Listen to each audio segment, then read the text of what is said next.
Welcome back to Cinematic Cravings. Today, we're going to address a potentially problematic issue for the highly anticipated Smile 2.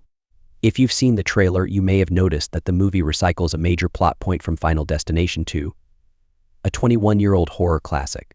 Unfortunately, this is not a good sign. In this video, we discuss why Smile 2 could fall into the same trap that nearly derailed the Final Destination franchise and how it risks repeating the biggest mistake in modern horror history. But before we get into the details, I realize that most of you have already watched and passed by.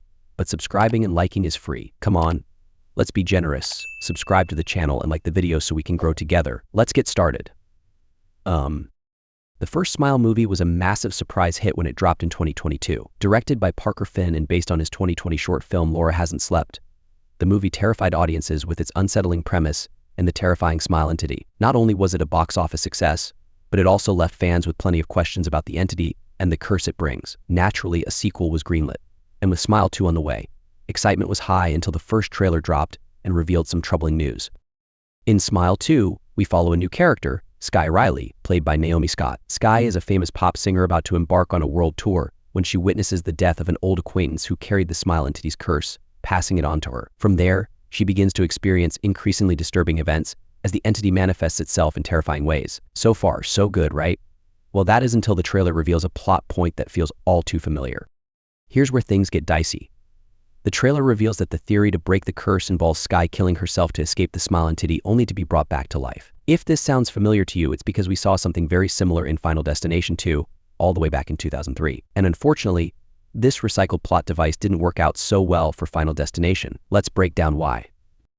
In Final Destination 2, the characters were told that only new life could defeat death. After initially thinking that meant the birth of a baby, Kim, the film's protagonist, realized it actually meant she had to die and be resurrected. Kim let herself drown in a lake, only to be revived later, supposedly cheating death. However, as fans of the Final Destination series know, the idea of cheating death was far from clear-cut, and the series became notorious for constantly changing the rules.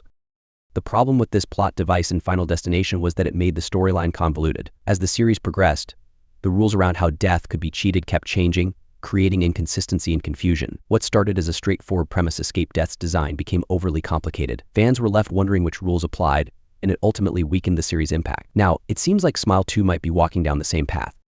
If Smile 2 adopts the die and resurrect theory as a way to escape the Smile entity, it risks making the same mistake that Final Destination did. The Smile entity was terrifying because of its mysterious, unstoppable nature. Introducing a potential loophole where characters could cheat death could ruin that mystique. Worse, if the movie keeps shifting the rules of how the Smile entity works, future sequels could become as inconsistent and confusing as Final Destination.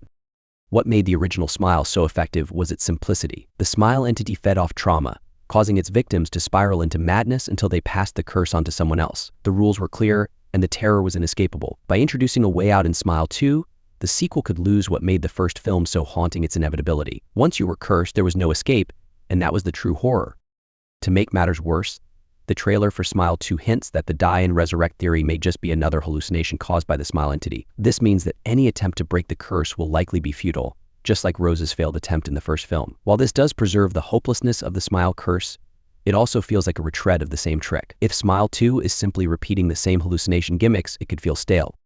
Expanding the lore of a horror universe is always tricky. You want to keep the audience engaged with new twists while maintaining the core elements that made the original so terrifying. Smile 2 risks falling into the trap of overcomplicating its mythology. If each sequel introduces new ways to beat the curse, it could dilute the terror that the Smile entity originally evoked. Horror thrives on mystery, and fear of the unknown start explaining too much, and the horror fades.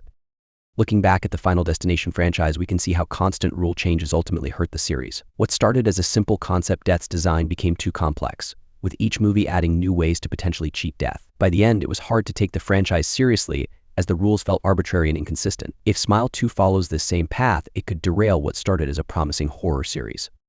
Smile 2 has the potential to be a great sequel if it learns from the mistakes of other horror franchises, rather than constantly changing the rules of how the Smile entity works. The filmmakers should focus on building tension and atmosphere. Stick to the core terror of the first film, the inevitability of the curse. If the movie starts introducing new ways out or ways to cheat the Smile entity, it risks losing the fear and tension that made the first Smile so memorable. So, will Smile 2 fall into the same trap as Final Destination 2, or will it manage to maintain the terrifying simplicity of the original? Only time will tell. As fans of horror, we can only hope that Smile 2 learns from past mistakes and delivers a sequel that builds on the fear of the first film without overcomplicating things. What do you think? Are you excited for Smile 2, or are you worried about this recycled plot device? Let me know in the comments below. Don't forget to like, subscribe, and hit that notification bell for more horror content. Thanks for watching, and I'll see you in the next video.